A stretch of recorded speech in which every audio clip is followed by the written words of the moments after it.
Welcome to the Easy Computer Fixes channel, and here is a little tips and trick video how to clean the start menu in Windows 10 if you see that there's just too much junk there. This is how it might actually be fixed.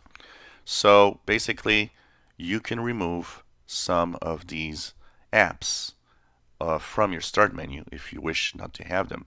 So you can right click on any tiles and you can then just unpin from start. So anytime you want to remove something, unpin from start. So this is a way to actually clean up the start menu, because let's face it, when you install Windows 10, it's very cluttered, and at some point it's actually a problem. So all you got to do is simply right click on any apps, any tiles that you don't want to have anymore, and remove them or unpin them from the start.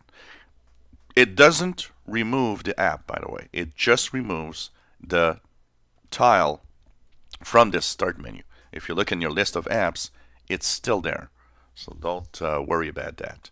And basically, by removing all of that, you're going to clean up the start menu in Windows 10. Unfortunately, there's way too many things that are in this start menu that are totally useless.